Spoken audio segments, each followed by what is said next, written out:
बिस्मिल्लाहिर्रहमानिर्रहीम। अस्सलामु अलैकुम नाज़रीन। तमाम नाज़रीन को प्रोग्राम मरहबा रमज़ान में एक बार फिर से खुशामदीद। नाज़रीन, आज 17 रमज़ान मुबारक है और 17 रमज़ान मुबारक जो है वह इस्लामी तारीख़ में कई वाक़यात इस दिन रूनुमा हुए, जिनमें सबसे पहले मैं आपको ज़िक्र करना चाहूँगा कि 17 रमज़ान मुबारक को जो एक सबसे अहम वाक़या रूनुमा हुआ जो कि जंग बदर का था, जिसे हम निसाब की किताबों में भी पढ़ते आए हैं, मुख्तलिफ़ बयानात में भी सुनते आए हैं। और उसके अलावा इसी दिन हमारे नबी की सबसे प्यारी ज़ौजा मोहतरमा जो कि हमारी उम्महातुल मोमिनीन, जो कि उम्मुल मोमिनीन हज़रत आयशा सिद्दीक़ा रज़ी अल्लाह ताला अन्हा की वफ़ात का दिन भी जो है वह 17 रमज़ान मुबारक है। उसके अलावा हमारे नबी की साहिबज़ादी हज़रत रुक़ैया, जो दूसरे नंबर पे उनकी साहिबज़ादी थी, हज़रत रुक़ैया रज़ी अल्लाह ताला अन्हा, उनकी वफ़ात का दिन भी 17 रमज़ान मुबारक ही है। और उनकी जो वफ़ात हुई थी वो ऐन जिस दिन जंग बदर हुई है उसी दिन उनकी वफ़ात हुई।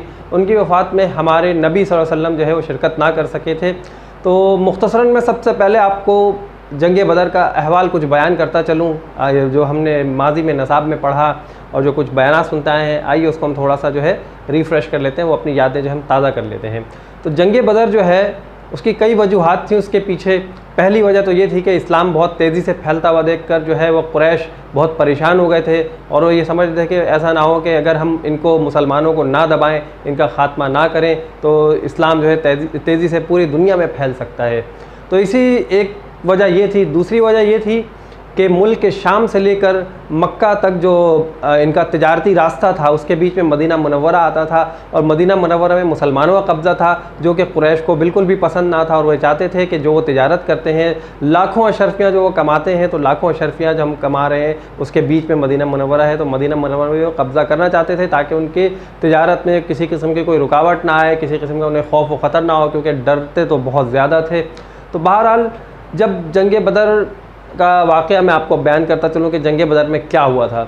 जंग बदर में जब कुरैश ने देखा कि मुसलमान जो है बहुत तेज़ी से फैल रहे हैं, तो उन्होंने जो है इसको जवाज़ बनाते हुए, बहुत सारे मामलात थे, उन्होंने हमले का इरादा किया। जब ये ख़बर हमारे नबी तक पहुँची तो हमारे नबी जो है उस दौरान ऐसे हालात थे कि सहाबा किराम जो है अपने साथ जो है वो तलवारें और वो सारी अपनी साथ लेकर सोते थे, किसी वक्त जो है हमें जहाद करना पड़ सकता है। तो बहरहाल जब हमारे नबी तक ये बात पहुंची कि कुरैश जो है हमले की गर्ज से जो है बदर के मकाम पर आ रहे हैं, तो हमारे नबी ने उस वक्त ऐलान कर दिया कि जो भी इस गज़वा में, इस जिहाद में मेरे साथ शरीक होगा उसे जन्नत की बशारत है।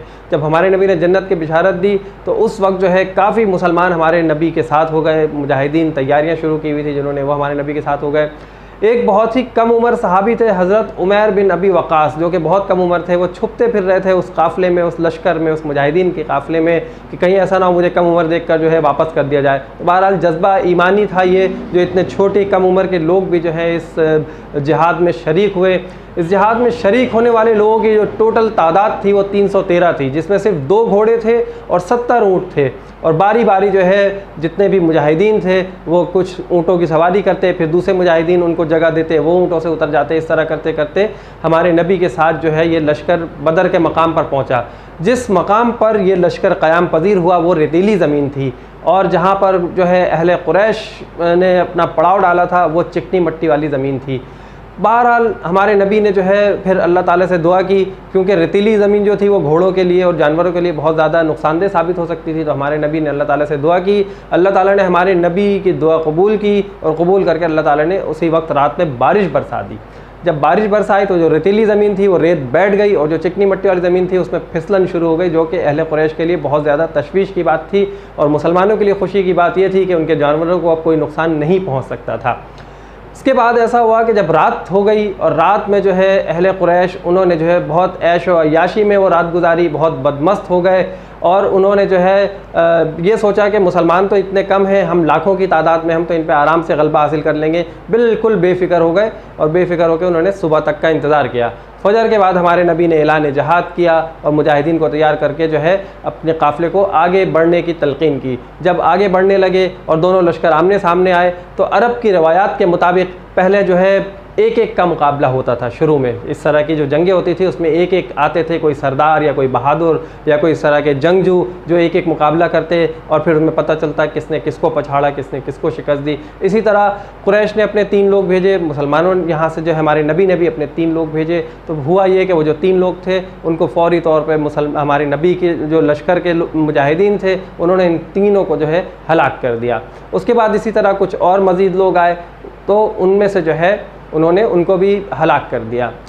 जब कुरैश ने देखा कि इन्होंने हमारे इतने सरदारों को हलाक करना शुरू कर दिया है तो हम जो है तादाद में ज़्यादा हैं और ज़्यादा तादाद होने की वजह से हम इन पर धावा बोल सकते हैं, उन्होंने जो है धावा बोलना शुरू किया। हमारे नबी ने अल्लाह से दुआ कर रखी थी और अल्लाह ताला ने हमारे नबी से वादा कर लिया था, बता दिया था हमारे नबी को अल्लाह ताला ने कि ये जो जंग है ये आप ही जीतेंगे। हमारे नबी ने अल्लाह से दुआ की थी कि ए अल्लाह, अगर आज ये तेरे मुट्ठी भर बंदे नहीं रहेंगे और अगर आज ये शहीद हो जाते हैं तो फिर क़यामत तक कोई तेरा नाम लेने वाला नहीं रहेगा। तो अल्लाह ताला ने हमारे नबी को बिशारत दी थी, हमारे नबी को बता दिया था कि ये जंग आप ही जीतेंगे, जो कि हम निसाब की किताबों में पढ़ते आए हैं। तो बहरहाल जब दोनों लश्कर आमने सामने हो गए, उन्होंने धावा बोलना शुरू किया, तो अल्लाह ताला ने जो है फ़रिश्तों की फ़ौज जो है गैब से मदद फरमाई और इस 313 के साथ जो है अल्लाह ताला ने फ़रिश्तों की फ़ौज भी भेजी और फ़रिश्तों की जो फ़ौज थी वो उनके साथ लड़ती रही।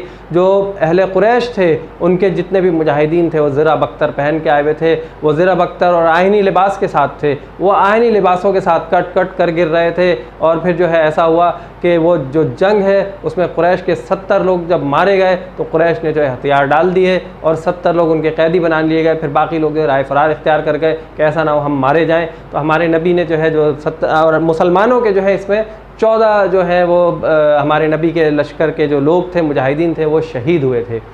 14 हमारे नबी के लश्कर के मुजाहिदीन शहीद हुए और 70 जो है अहले कुरैश इसमें मारे गए, 70 कैदी बना लिए गए। हमारे नबी ने कैदियों के साथ हुस्न सलूक से पेश आने के लिए कहा तो लोगों ने हुस्न सलूक की ऐसी मिसाल कायम की कि ख़ुद खजूरें खाते, उस पर गुजारा करते, लेकिन अहले कुरैश को उन्होंने पेट भर कर खाना खिलाया।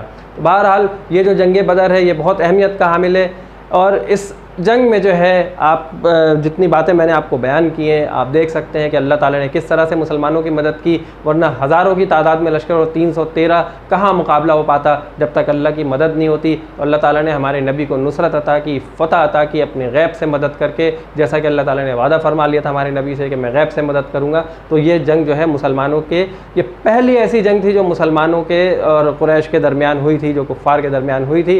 ये मज़हब इस्लाम की सबसे पहली जंग थी जो कि सन 2 हिजरी में 17 रमज़ान मुबारक को पेश आई थी। बहरहाल इसी 17 रमज़ान मुबारक को जब ये जहाद के लिए निकल रहे थे हमारे नबी, तो उस वक्त जो है हज़रत अली और दूसरे सहाबा कराम हमारे नबी के साथ थे। हज़रत अली ने बहुत शुजाअत और बहादुरी का मुज़ाहिरा किया था। इसमें उन्होंने 36 लोगों को जो है इसमें हलाक किया था। 36 कुरैश के लोगों को हमारे जो है हज़रत अली रज़ियल्लाहु ताला अन्हों ने इसमें जो है उन्हें हलाक किया था। और हज़रत उस्मान गनी जो कि हज़रत रुक़ैया रज़ियल्लाहु ताला अन्हा के शौहर थे, उन्हें हमारे नबी ने जो है उस जहाद में जाने से मना कर दिया था, क्योंकि हमारे नबी की जो साहिबजादी थी हज़रत रुक़ैया रज़ियल्लाहु ताला अन्हा, उन्हें टाइफाइड हो गया था। तो हमारे नबी ने जो है हज़रत उस्मान गनी से कहा था कि आप जहाद में ना जाएं, आप यहीं रहें, अल्लाह ताला आपको उस जहाद का पूरा अजर अता फ़रमाएगा कि आपने जहाद में शिरकत की। तो हमारे नबी ने जैसा हुक्म दिया हज़रत उस्मान गनी ने उस हुक्म की तामील की। उसके बाद अब मैं बात करता हूँ जो तीसरी एक बात है कि हमारी जो अम्मा आयशा हैं, अम्मा आयशा की वफ़ात का दिन भी यही है मुसलमानों के लिए बहुत ही गमज़दा दिन। एक खुशी ये कि जंग बदर जो है उन मुसलमानों ने फ़तह की, दूसरा गम ये कि हमारे नबी की साहिबजादी जो है उनका इस दिन इंतकाल हुआ। और उसके बाद जो है जो एक तीसरी बात आती है जो गम की बात है, जो कि बहुत दुख की बात है, सदमे की बात है कि मोमिनीन की माँ जो है हमारी माँ अम्मा आयशा, उनकी वफ़ात का दिन भी यही है। और अम्मा आयशा के बारे में कौन नहीं जानता, उनकी पाकीज़गी के लिए फ़रिश्तों ने कहा, उनकी पाकीज़गी के लिए कुरान में मौजूद है। उनकी पाकीज़गी की मिसाल अल्लाह ताला ने ख़ुद दी है। जिब्राईल अलैहिस्सलाम वही लेकर आते थे। हमारी अम्मा आयशा सिर्फ वही वो वाहिद हमारे नबी की ज़ौजा थी कि जिनकी मौजूदगी में वही आ जाया करती थी। तो बहुत सारे इनके जो है हमारे नबी के साथ करामात हैं, हमारे नबी के साथ जो है अम्मा आयशा के बहुत सारे ऐसे वाक़यात हैं जिसके लिए मैं अलग से इंशाल्लाह वीडियो बनाऊँगा। तो मैं मुख्तसरन यही बताना चाहूँगा कि अम्मा आयशा का जब इंतकाल हुआ तो उसके बाद जो है उन्हें रात के अंधेरे में उनकी तदफीन की गई। उन्होंने इतनी बात की थी कि मेरी तदफीन रात के अंधेरे में करना ताकि किसी गैर महरम की नज़र मुझ पर ना पड़ सके। तो बहरहाल जब उनकी तदफीन हुई तो रात के अंधेरे में तहज्जुद का टाइम था जिस वक्त उनकी तदफीन हो रही थी, और उस वक्त जो है पूरा जो एक आलम इस्लाम है उस पर एक सदमा था, उस पर एक जो है बहुत ज़्यादा दुख और रंज का वक्त था जो कि अम्मा आयशा जो है फ़ानी दुनिया से कूच कर गई थी। तो बहरहाल मुख्तसरन मैंने आपको बयान कर दिया है और बाकी इंशाल्लाह तफसीली वीडियो ज़रूर बनाऊँगा। आपको वीडियो कैसी लगी कमेंट देकर ज़रूर बताएं और वीडियो को लाइक ज़रूर कर दिया करें, और चैनल जिन दोस्तों ने अभी तक सब्सक्राइब नहीं किया चैनल को सब्सक्राइब करें ताकि मेरी जितनी भी आने वाली मज़ीद वीडियोज़ हैं वो आपको वक्त पे मिल सकें, और बेल आइकन को ज़रूर प्रेस कर दिया करें। अपना बहुत ख्याल रखिएगा। अल्लाह निगहबान।